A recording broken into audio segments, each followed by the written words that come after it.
am so thrilled to have Lisa Ascolese with me today on the podcast. She is known as the Inventress.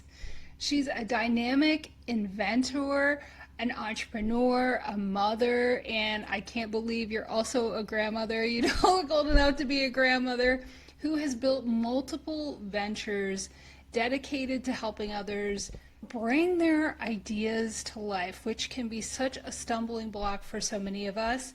You're the founder of Inventing A to Z and Inventors Spotlight TV, the host of the Inventress podcast, and the author of The Inventress's Guide to Inventing the Right Way. All or nothing, now or never. I love how passionate you are about empowering women through entrepreneurship and innovation, and your journey from idea to impact is filled with insight, resilience, and real world wisdom. Thank you so much for being with us. Welcome to the podcast. Thank you, Angela, for having me. I really appreciate being here. And thank you for that beautiful introduction. I go, is that me? Wait a second. Like, how did I get here? I know. I love holding up that mirror to guests because we don't take that time to really think about all that we've accomplished, to sit in this seat together. And I'm in awe of my guests, and I can't wait to dive into your story and what you're doing. So why don't we just start at the beginning and tell us about how that moment where inventing stepped into your identity and you became the Inventress. Oh, thank you. I have been an inventor since I believe it's in my DNA since from the day I was born. I didn't know I was an inventor back then, obviously. But as a kid, I have to say I was born in London, raised in Brooklyn by West Indian parents. Maybe that has something to do with, I don't know. Anyway, so the whole raised in Brooklyn thing, I think, has a lot to do with the innovation and just being able to be full of insight from being around so many different people. And of course, my parents, very, very creative. Both my parents, just extremely creative. But as a little girl, I would create things. But things that I needed. It's not like I sat around going, I want to invent something today. If I had a problem with my shoelaces that didn't tie properly, I created a pair of shoelaces that would stay tied because I would go out and play handball in Brooklyn. I mean, this is what we do. We play handball, we go outside, we play sports. And so it started there. And then I would make hair accessories and wear them to school. And my friends in school would say, what is that? And where did you get it? And one thing led to another. Can you make me one? And then after a while, I said, well, I could probably sell you one. So at 14 years old, here you become this entrepreneur, but still not knowing that. At 9 years old, not knowing I was an inventor, just creating. It wasn't until I was really into my adulthood that that's what it was called. Like, am I doing this? You're creating, recreating, sometimes just reinventing things that already exist and making them better. So I have to say my first real exposure to the business and inventing world was my first product that I sold to the general public called the Bosom Buddy Breastfeeding Cape. Try to say that 5 times fast. So I was young when I started nursing, when I had my first child, and I was very embarrassed to nurse in front of anybody, my parents, anybody. And I said, well, this is absurd, right? And I would hide myself and everything. So fast forward moving, having my daughters and everything else, I made this cape, the Bosom Buddy Breastfeeding Cape, which I was able to wear in public and nurse privately. And I got it patented and I got it manufactured. And I'm making a very long story short. It's not this easy, folks. It's not like in 5 minutes you have this product made. And, I got it, I designed it, went to a dry cleaner and had the dry cleaning seamstress create this thing for me, help me sew it. And I started marketing it, walking into Sears and Roebuck, if you remember that. Yes. And just going everywhere on foot and going to different stores and seeing if I could get this product placed. And that wasn't the way to do it, but it helped meeting managers and things like that. And I was able to get my product out via snail mail, writing letters to companies by hand, writing letters and putting the samples in snail mail. And one store after another picked up the breastfeeding cape. And that was my aha moment. Okay. So this, and people were buying it and wanted it. So I said, okay, there's something to this, what's going on up here, and all of the things that I design and create and provide to my friends and family. And that's really how it started. I mean, as a real entrepreneur. As you're telling that story, I'm also thinking, yeah, now it's so much easier to be able to ask companies and get your products out there. What do you think? What do you think about how that is now in entrepreneurship? I think it just really highlights how much our mindset gets in the way when it's so easy, yet so many of us don't share our ideas. What do you think about that? I think it's so easy today. It's like, Compare. But it wasn't, I didn't even see it as hard when I was doing it. I mean, it was right. my, like, this is what you have to do to move forward. Mm-hmm. These were the hurdles you had to overcome. Like, I didn't see it as a problem. I Mm-hmm. loved it. It was it's my business, my business. So when Yeah. people, my clients, God bless them, say, very hard to market this product or get it out there, go, you got it, it's here. It's right in front of you. You're right. It's right in front of you. Everything. You have access to everything. It's about implementing those Mm-hmm. steps and making it happen. TikTok, Instagram, all of them and more happening today, right? New Mm-hmm. ones popping up. And you can Yeah. reach people. You can DM people. You can email studios and ABC and NBC and all over the place. And really, if you want to do it, if you Mm-hmm. want to become successful, it's not that difficult Yeah. these days. Right. And I think it's just important to think about because I think we take the technology and the resources that we have at our fingertips for granted. And 100%. really, not that long ago, it was a whole different story. We didn't Yeah. have all the baby products, we didn't have all the things. There was way more you had to overcome to just do what you did. And so I think that's amazing. So tell us how motherhood shaped your perception and how it fueled you to start your business. Well, I mean, your children fuel you to be the best mom, the best person you could possibly be. So that's pretty easy. Just looking at them and wanting everything from my kids. So yeah, that was a big part of my business. And they're also creative, by the way. They're creative, so they help me with everything. I still ask them their opinion about products that I make, my books that I write, the songs that I sing. I ask them about everything. So yeah, they are my inspiration. I mean, it started with my parents. My parents completely inspired me to live my best life and to live Mm-hmm. my dreams and do the things I want to do. And my children are the same. And I see me in them and them in me. Yeah. So yeah, yeah. I love that. And the reason I like to ask that question is I meet so many women who use motherhood as a hurdle and say, I can't do it because I'm a mom. Oh, But then when you can absolutely use that as a fuel for what you want to achieve and your own dreams. So let's talk about what are some of those first steps that you take to bringing an idea to fruition because I think that that is just where the magic happens because so many of us have ideas that we uh-huh. don't share. So, what's the difference in the person who just holds their ideas and those who actually just go forward and put it into the world and share it? All right. So I'm very visual, right? So as you're saying that, I'm going, pick yourself up and move yourself out of the way and let the other you shine, right? Mm-hmm.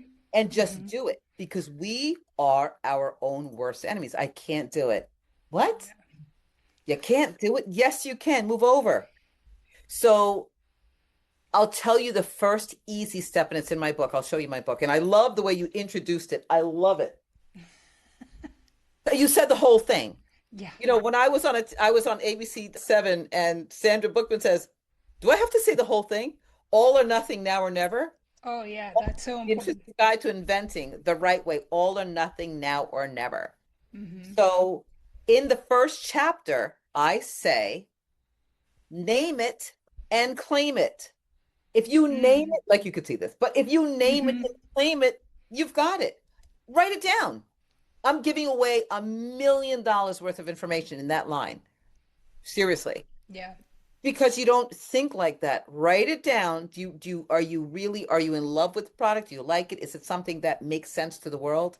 If it does, give it a name and claim it, and you Hmm. own it. So that's the first step, Hmm. right? That's the first step. The next step would be drawing it out. Well, now you don't even have to draw it. Ask AI to draw it, but be careful. You know, Right. be careful. I don't do all of that because I'm afraid they are listening. Right. They're going to take my idea. They already have it. Right. They know my brain, what I'm thinking. After we get off this call, they'll send me what I'm thinking about. Anyway, so, so draw it out to the best of your ability. So that's the second step. Draw it out. And then if you could possibly create a prototype, a handmade, I use my house for things. Yeah, Hmm. everything can be created from items in your home. I promise you. I don't care what it is. And then you can contact me to help you to get your real prototype built. And I will have a consultation with you. We can think it through. Is this a product that could or should actually be created? Do you Hmm. spend money on this idea? And I send you a non-disclosure agreement. Or whether you're using me or not, anybody you're showing your idea to, non-disclosure agreement. If you decide to move forward with the product, you need a non-disclosure agreement to send to this person. I do old school. Sign it, you sign it, they sign it. But the great thing now is we have email. Everything is time stamped and dated, right? Hmm. So I would do that kind of communication with anybody you're sending your product idea to. Okay. And there's a lot that goes after that. I mean, I wouldn't jump into getting a patent attorney right away because you need to have something that is a conceptual working product before you put a patent on it.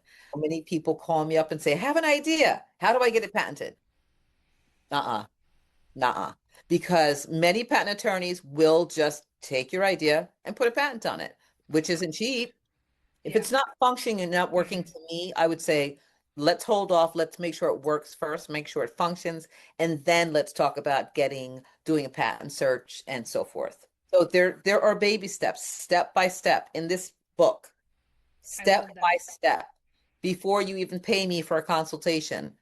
The book is $34.95 on Amazon and on my website.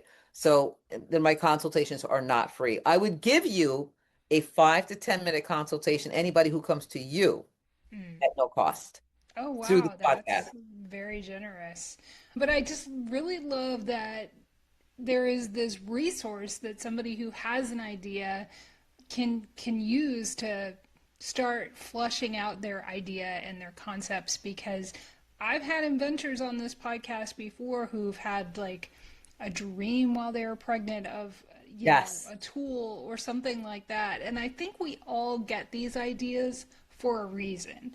So I want to plant that too. Whatever idea that you have, it is for a reason. It's meant for you and it's meant to Definitely. be shared. But I just really love this idea that you don't need to join Facebook groups and Google things, and finding a resource from somebody who's done it multiple times and is an expert Yeah, at it. I'll leave links to that in the show notes. Don't don't let the mind drama get in the way. that's right. Just look Absolutely not. And at the fear of failure, fear of success, all of those things. Move it yeah. out of the way and focus in on the thing in front of you because as you said, you are supposed to do it. It was given to you. It was a Yeah. gift. And I love the Hmm. pregnancy thing because Yeah. that's when it happens. That's when the magic happens. Pregnancy and when Definitely. you have your children. There's a million. And Yep. get a journal. Journal them. Hmm. Journal them all. I've had multiple moms, Shark Tank winners, inventors on the podcast. It's just incredible. And Moms. there's nothing different between you and I and them. They just went forward with their Did idea it. and didn't keep it to themselves. And they were all blown away by the other people they could help. Yes. It wasn't just something that they thought was useful. Other people Right. were just like, you've changed my life and my children's lives and my home or whatever it is based on their invention. But once you get past the idea phase and you think, okay, I've got something good here, What is it that people misunderstand about the invention and product development phase? How it doesn't happen overnight. Yeah. How it doesn't happen overnight. And there are steps that you have to take and you have to be in Mm. it. You have to be Mm-hmm. in it to win it. You really do. Mm-hmm. And I give classes about it and I tell all of my clients, you have to go. You have to come to the classes because you have to Mm. understand it's communicating with overseas sometimes, well, most of the time. Right. And I mean, and just because you have an idea doesn't mean it's going to come out exactly the way you see it in your brain. So there's a lot to it. There's a lot of prototyping that happens during Mm. productivity. Right. There's a lot, there are mistakes in sewing or in plastics, and Mm. but it doesn't happen overnight and it's not as perfect as you see it in your brain Right. immediately. It happens over Mm-hmm. time. So that's the disclaimer I always give people. It's not an overnight thing. Sometimes it could take a year, 2 years, depending upon what your product is Mm-hmm. and your ability to communicate and your level of perseverance. Okay. And faith and all of those things. It All doesn't at the take same time. all of that. It really does. I have to talk many Mm-hmm. of my clients off of a ledge, especially in the manufacturing stage. Where Mm. is it? What time is it? When's it going to get here? They said this and it's not this and all of those things. So it's not the things you see on the shelf didn't happen overnight. Yeah, Overnight. that is something I've definitely heard, and not having developed a product myself. But given all of that, given the complication of the iterations of your concept and actually finding a manufacturer and waiting for it and all the different steps, where should a new entrepreneur's focus be to keep them through that process? So entrepreneur and inventor. All right. So entrepreneur or inventor. So the inventor part, I mean, because you Mm-hmm. are an entrepreneur when you're an inventor, if you decide to market your product, right? Mm. So as you are developing your product, your focus should be always on the next step, but not too far ahead. Okay. So you're looking at the manufacturing piece, but where are you planning on marketing that product? Okay. Because many people get so wrapped up in the product idea that they're not looking at the possibilities of and places they want to see the product. So I always say, make that list. Where do you want to see it before you even get into manufacturing? Where is the product going to be sold? Where? I mean, Mm-hmm. we have many different legs to sell it on now, of course, Instagram. Yeah. Get your website together, get your website together, make sure that's organized and looks good and all of those things. So your focus should be on when you're in the manufacturing stage on marketing. Okay. Budget, finance, how much money do you have, and allocate, put things in categories. This is for prototyping, this is for production, this is for marketing, and all. So you need to be a step ahead, but not too far ahead because that's where people get overwhelmed and don't do anything. Oh, yeah. Yeah, keeping that focus is so hard. As an entrepreneur, period, I can't imagine developing something, and that's got to take another level of nervous system But it's stability. exciting. Or But it's exciting yes, at the it same is time. very exciting. It's Maybe that's exciting. like And what keeps you in the game.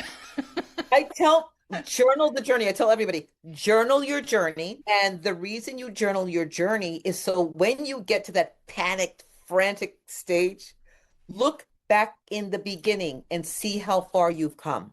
Look back to that name it and claim it page in your journal.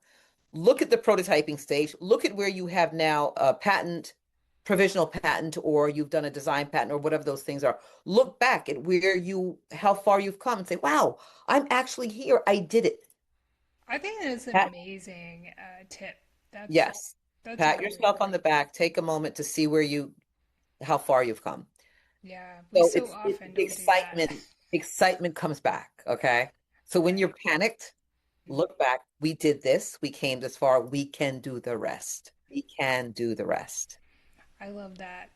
So, we were also talking earlier about the mindset and the resilience required. Other than journaling, which I think is a fabulous idea, what are some other ways that we can stay focused and stay committed while we're navigating all the challenges that come with the development of a new product? Prayer, meditation, Really, and I really mean this. I mean taking yourself, somebody asked me a question. I have a thing called Motivational Monday every Monday that I counsel, like, we talk and promote products and so forth. So this Monday, somebody said, "Can I ask a counseling question? I'm so distracted. What do I do to keep myself focused?" I said, "Leave your environment, leave it, go somewhere else, go to a quiet spot." Like for me, it's the beach or it's a sauna, or so that I can think and put my thoughts together. My son reached out to me the other day. He goes, "I cannot believe that you posted on social media yourself in a sauna with your journal." He goes, "That's an oxymoron, isn't it?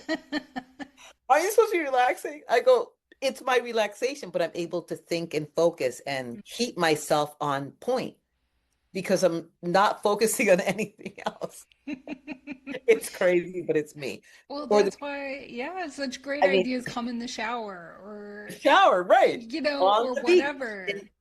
But you can get your thing done. I mean, for Hmm. me, I can get it done on the beach. I wrote this book pretty much on the beach. I love that. It's so you got to find your spot that is not home, not close to the refrigerator.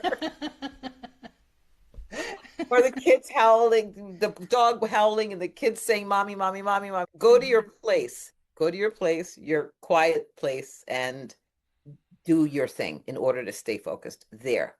Have your minutes, 60 minutes, an hour a day, 2 hours a day, and do your for you. In the world we live in, you have to be intentional about that. You do. It's like I remember when I lived in the city, I lived in Chicago for a long time, and we would take the bus. So things were intentionally slow, and you'd have time to think and Right. read. And now it's go, go, go, and the kids need to go here and there. And I miss that time sometimes, Yes. although I don't think I'm going to go ride the bus anytime soon. But you know what I'm saying? We have to Yes. intentionally curate those moments to reconnect with our mind. Like, you have to Yes. quiet your mind to be able to hear what's coming through, right? Definitely. That's why I'm telling you. Like, so for me, it's prayer, meditation, having a mantra at times, and pulling that thing in. I mean, the power of positive thinking and just asking the universe for what it is you want, like what it is, but you have to be intentional about getting that thing. Like I say, you don't just put it out there and wait. All right, I asked, where is it?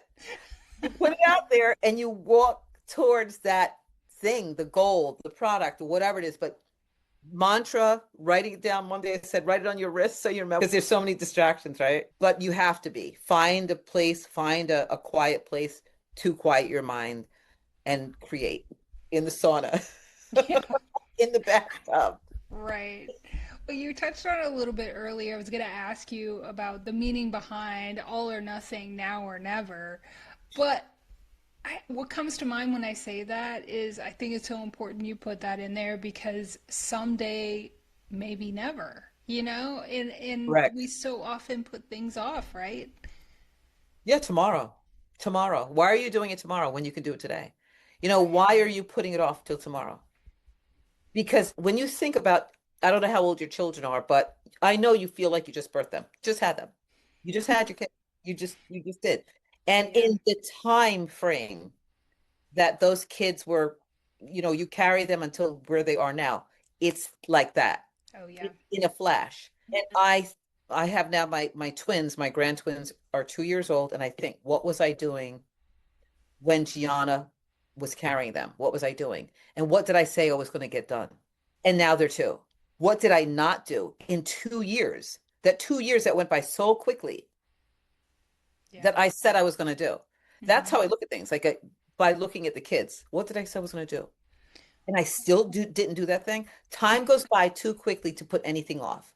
So you do it now. All or nothing, now or never. If you want to, I have a musical book, right? I have a book of lullabies that I wrote in the same year as my Inventress's book. Why? Because why wait? Right. Why wait? Do it now. It was in my head to write this lullaby book. Why not write it? Yeah, right? Yeah. Whatever it is, you can do anything you set your mind on. Yeah. Anything, anything you want, you can have. Hands down, no two ways about it. And be careful what you ask for and you implement, because it's going to be like a tsunami. It'll come Right. at you like a tsunami if you really want it. My oldest daughter just turned 18 last year and Oh she my goodness, graduated you have high an school. 18-year-old? She looks like a Yes. baby. Oh my God. Gosh. Yeah, so what came to mind for me, and I just couldn't stop thinking about it, is all the women I talk to or say when the kids are older. And I had almost completed 5 seasons of the podcast at that point. And Right. I'm like, had I waited, I would feel so empty and have nothing for myself at that point. Mm, Um, and so I think it's so important not to allow yourself to believe that when the kids get older yes. story that we often tell Yes. ourselves too. Right. Because now I have this whole other thing that's mine, but Yeah. is also inspiring my daughter at the same time. Right. So that's what we also have to understand as parents and grandparents is that we're modeling for those who are watching us. That's right. It's so important to keep that in mind. If we don't want to do it for ourselves, think about them because we can't just tell them to go and make their dreams come true. We Right. have to show them that it's possible through what we're doing. So Lead keep by that in mind. example. Yeah, Lead by you have example. to. Yes. Yeah. So let's talk about visibility in your business. That is so hard. Some people can do all the things. They can create things, they can have the wherewithal to stay through all of the development and all the things, but it comes to being visible in your business and they clam up. I know. I know. I know. I don't know what that is. I think, as I mentioned before, the fear of success and the fear of Mm, failure, both or separately, however. Um, and I was thinking this morning, somebody said to me, when did you gain that level of confidence that you have? It keeps on growing. When you mhm. start a business, like you grow daily and yearly. I want to keep on growing. I want to get smarter and brighter and learn from others and my peers and everything, just but you have to keep on growing into yourself. Just got to keep Right. on growing into yourself to Yeah. gain that level of knowledge. But know yourself. You should be good with who you are, most importantly, and be okay with showing up because Hmm. it's you. You're the only you. So show up as you. Yeah. And if you're not, and so many people, I often say like our fears are a messenger to like what we need to work on. And so much of I think every entrepreneur's journey is doing that internal work so Right. that we don't clam up, that we're Right. okay with being the face of our product or our business. And so if you're finding yourself that you can't do that, it's a message. Right. Get really quiet about what it is that's holding you back. Do you have any other advice for women who are even afraid to share their ideas? They can't even go through that process to even start developing their product idea. So it's the why. I mean, so what is Mm, it first, right? So what is it? And write it down. Like write your pros and cons. Like what are the reasons why you are not starting a business? Write it down and just ask yourself questions and why are you stopping yourself from becoming successful? Why are you mm, stopping yourself? Um, Now, some people are not meant to be in front of a camera, right? You have to, or in front of people, and I understand. Like they're more comfortable behind the scenes. Don't put yourself in a terribly uncomfortable position, but put yourself in an uncomfortable position to try to get there at least once or twice. Some people are behind the scenes, very happy to be behind the scenes. They mm-hmm. really are. And maybe that's where they're more comfortable and it's okay. But Right. don't stop being for being behind the scenes to put your product forward. Bring somebody into your business who can promote the product or your business for you. It's okay. You can be the face on the brand. Yeah. You don't have to show Or up.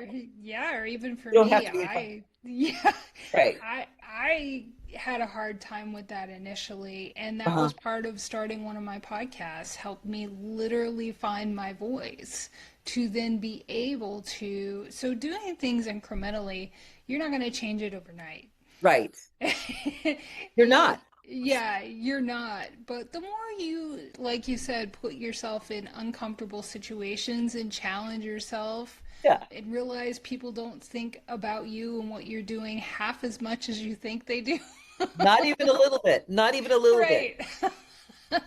I had fear of public speaking. I tell you what got me out of my shell. I think it was like fifth or sixth grade. I had to do a news report, and I was doing an ABC thing on, what was his name? Oh my gosh, I can't remember his name. But, and I showed up as him, this news anchor who was so confident. He was so, John Johnson. Mm-hmm. John Johnson, Channel 7, Eyewitness News.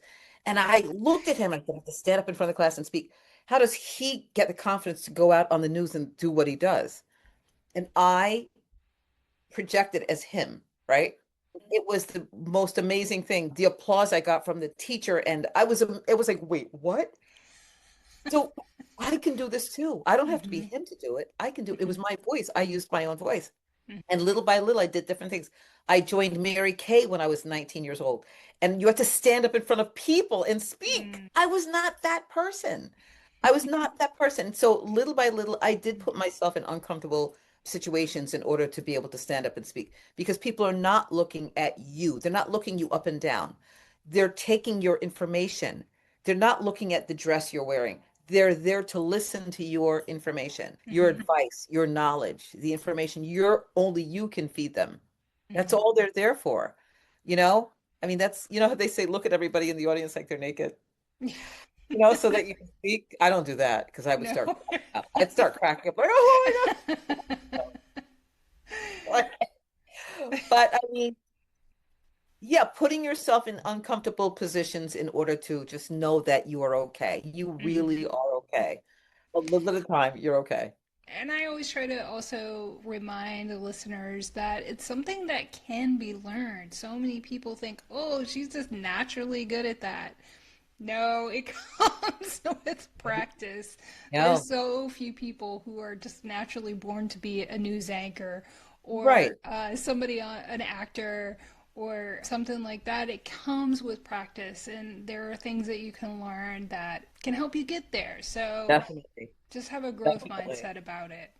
Look in the mirror So, and practice. Practicing listening to yourself, which no one ever wants to do. Do you right, ever listen to your podcast? right. Nobody ever. Oh my gosh, that was so hard. You can relate. You host a podcast. At the beginning, it's terrible. You don't want It's to still hear terrible. yourself. It's still terrible. I have to tell you a quick story. So I bring products to QVC television, right? I'm on QVC television. And one of the first or second times I was on, I was doing a brand, a clothing brand, right? And I didn't love the brand. And they always gave you a tape to look at. I'm saying tape because it was actually a tape back then. And I didn't look at it for 3 years. I couldn't do it. I couldn't lit I for 3 years. And I hid in a hallway. I had my family put it on and I said, okay, put it on. I'm gonna go real far away in the hallway and I'll lift it a little bit, turn it down, and then turn it. And I was like, okay. And I started walking and I go, okay, that wasn't so bad. Hmm. It is. It's this hearing yourself and the correcting things. You know what I mean? Now I go, it's too late.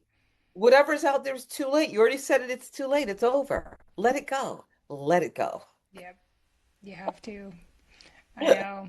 It's so hard. And you put the visual and the voice together. Ugh. Oh, forget it. You have actors who won't watch their own movie. Right. Yeah, they won't. No, I can totally understand why. Lisa, it's been so wonderful talking to you. I know we're coming up a little bit You as against well. time, but if you had two or three practical steps for listeners listening who are ready to take action, what are some of the practical things that they can do tomorrow or today? Let's make it today because like we talked Sure. about, leave it for tomorrow, it doesn't happen. We know how that goes. So what are some things that listeners can start doing now? I would say the first, like I said earlier, name it and claim it. Name that product or business idea and claim it, right? But write down, write about it. Don't just name it, write about it. What that business is about and be very, very specific and detailed. Hmm. Bullet point all of the different parts of the business, why you're developing it, and just don't make it too complicated.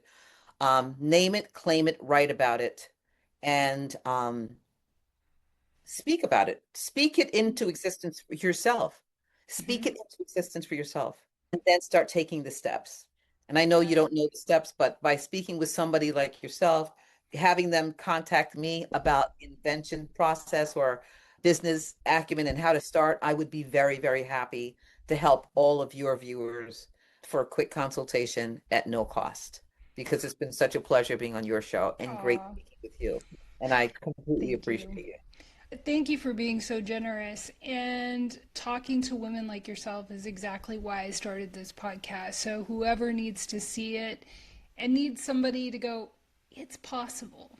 Like, Yes, it what it is is, possible. yeah, that is in your mind, that is in your heart, that you need to share with the world. There are people that can help you bring that to fruition.